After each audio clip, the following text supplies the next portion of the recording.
Part 3. The Memory Weavers. 2 weeks before hatching, measured by the egg's slow, tidal pulses, the dreams begin. Not mine alone. Not theirs alone. Exchange is the closest word. 18 slow beats. 3 quick, a pause. The pattern repeats until my bones remember it better than sleep. They come one by one. Each place something, a moment, a memory in my mind, then leaves it with me. I keep it all.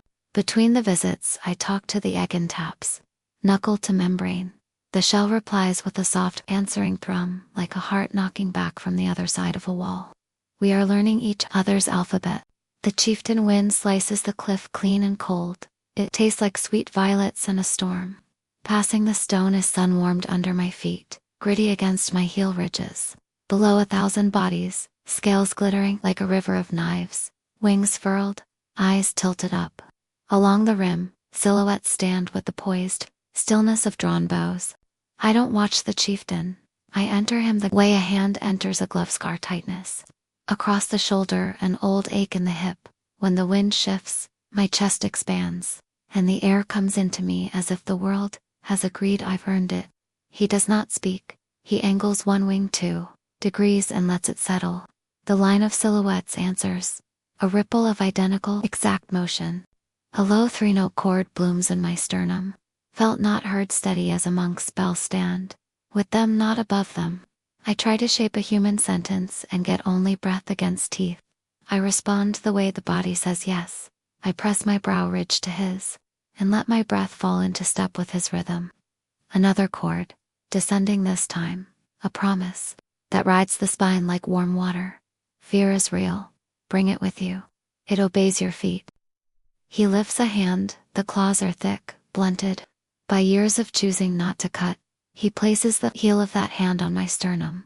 The pressure translates as plainly as touch can. You carry the center, the calm in the storm. Do not set it down. When the wind tears at you, below the 1,000 lift their chins in the same heartbeat. I feel their attention rise through me, like heat from a furnace grate. It does not burn, it strengthens. Tears slip over my cheekbones when I blink. The dream translates salt as consent. He leans his head until our crests knock gently, a sound like porcelain touched with care. The chord returns. The same 3 notes I will know for the rest of my lives, as we are with you while you are with us. The grower. We are in fields, shouldering the horizon. Stalks taller than corn, throwing off a slow, cool light that beads on my scales like dew. The air smells like damp moss and earth. Every root hums in the soil, teeny tuned forks, singing the key to growth. My hands are not my human hands. At the tips, the fingers split like petals, unveiling soft inner pads that are warm, and a little damp, like the inside of a cheek. The grower takes my wrists and lowers them into the leaves. Gentle, her breath says, against my jaw.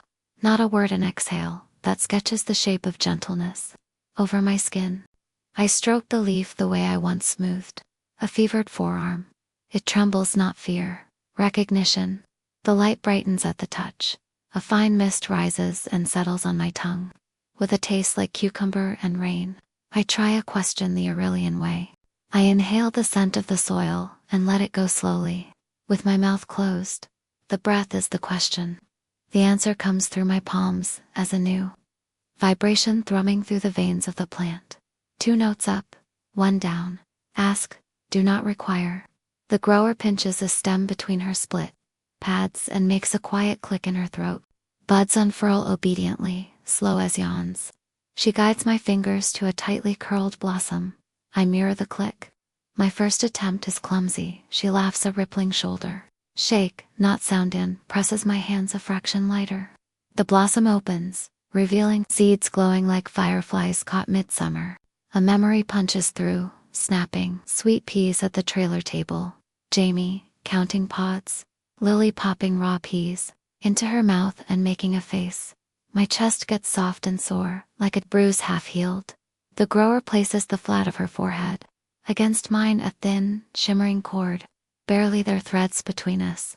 Food that loves you back will keep you longer. I set my split fingers over the humming root and mouth, thank you, and the soil answers with a contented, low purr.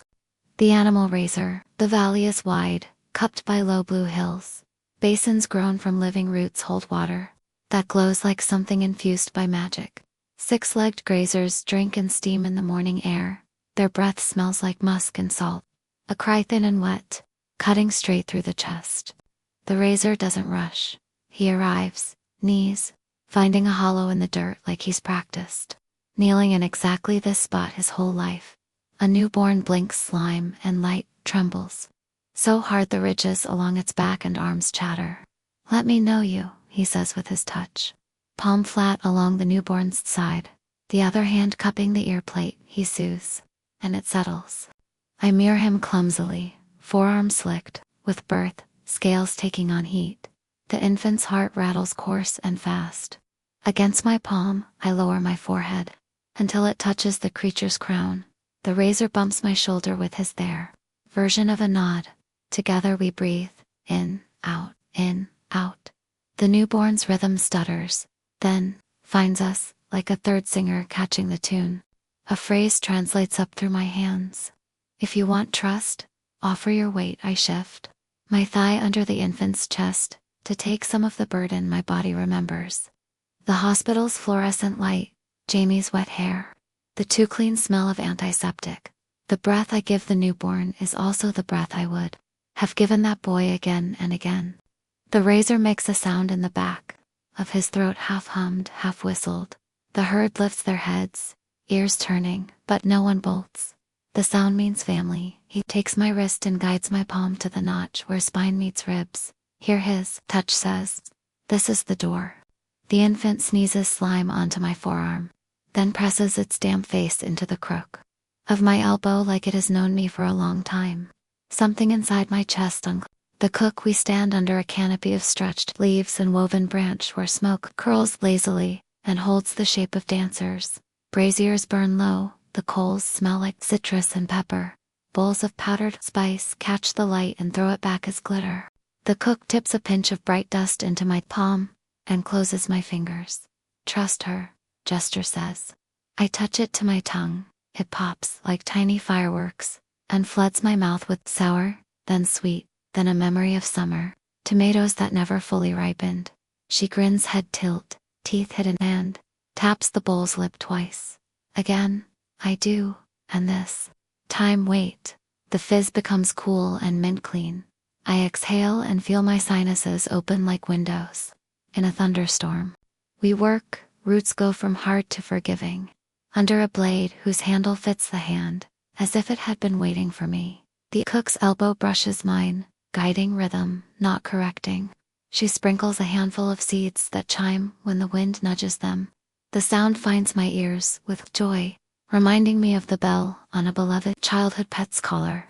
A procession arrives, elders with slow knees, fidgeting children, workers whose forearm scales show the new scuffs of the day. The cook gestures with her chin. Watch food moves from hand to hand, steam wreathing faces. The first taste lands. Bowls get pulled, close posture softens, shoulders fall, good humor ferments. I think of Lily with spaghetti sauce on her chin, how she'd swipe it with the back of her hand and make it worse. My throat tries to close. I press my palm to the edge of the table until the pain is plain and helpful. The cook notices without looking. She bumps my hip with hers and sets a small hot stone in my palm. A trick. I don't know. Hold this while you miss them, the warmth says. We eat standing, shoulder to shoulder, heads tipping at the same angles. And for a few minutes grief has something to chew on other than my heart. The jewelry maker, riverbank, water runs with a voice like silk, pulled through a ring. The air is cool, smelling of shadow and the clean edge of flint.